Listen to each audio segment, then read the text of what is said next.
جب صحابہ کرام رضوان اللہ تعالی علیہم اجمعین آپ نے نبی کریم صلی اللہ تعالی علیہ وآلہ وبارک وسلم آپ سے عرض کیا کہ یا رسول اللہ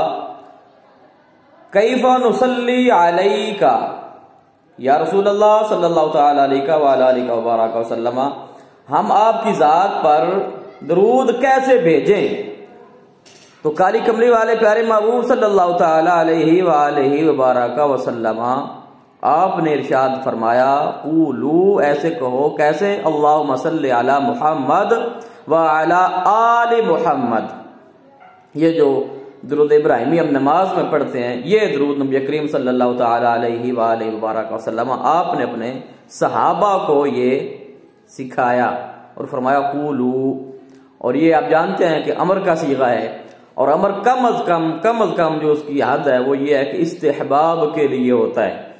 اور پھر آل کے بارے میں جو روایات ہیں وہ کسی سے ڈھکی چھپی نہیں ہیں۔ ہمارا المیہ یہ ہے کہ جب بھی کوئی بندہ آل کی، اہل بیت کی، سرکار کے گھر والوں کی بات کرتا ہے تو فوراً اس پر رافضی ہونے کا فتویٰ ٹھوک دیا جاتا ہے، جڑ دیا جاتا ہے بغیر کسی کے چیز کے لحاظ کیے۔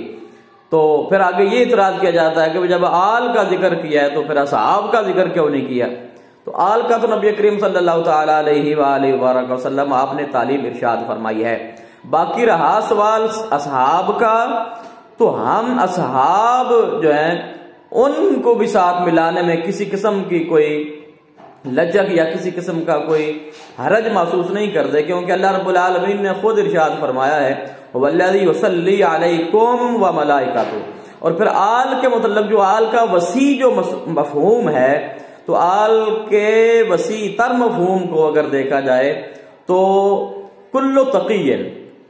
ہر جو متقی شخص ہے، ہر جو ایماندار شخص ہے وہ آل میں شامل ہے، جس نے کلمہ لا الہ الا اللہ محمد رسول اللہ صلی اللہ تعالی علیہ وآلہ وبارک وسلم یہ پڑھا ہے۔ تو لہذا یہ دوبارہ یہ کہنا پڑ جاتا ہے کہ بالکل کسی کے اوپر کوئی فتویٰ یا کسی کے متعلق یہ ہمارا شعار نہیں ہے، ہمارا یہ طریقہ نہیں ہے کہ ہم کہہ دیں اس کا مطلب یہ ہوا کہ یہ ناسبی ہے، یا اس کا مطلب یہ ہوا بھی یہ خارجی ہے۔ نہیں، ہرگز نہیں ہے۔ بعض کا سستی ہو جاتی ہے، انسان کے ذہن میں ایک چیز حاضر نہیں ہوتی یا عادت نہیں بنی ہوئی ہوتی، تو لہذا ہمیں یہ عادت بنانی چاہیے کہ جب بھی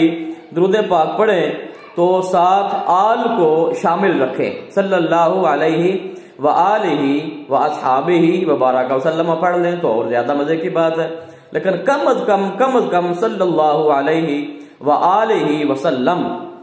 یہ جو ہے یہ پڑھنا چاہیے، کیونکہ جو حدیث پاک میں نے آپ کو عرض کر دیا یہ حدیث کی مختلف کتابوں میں یہ روایت موجود ہے، اور اہل علم حضرات جو ہے وہ اچھی طرح سے اس کو جانتے ہیں۔ تو ویسے بھی اہل بیت طہار کی محبت جو ہے وہ ہمارے لیے بہت زیادہ ضروری ہے۔ اللہ پاک ہم سب کو اعمال صالحہ کی توفیق عطا فرمائے، آمین۔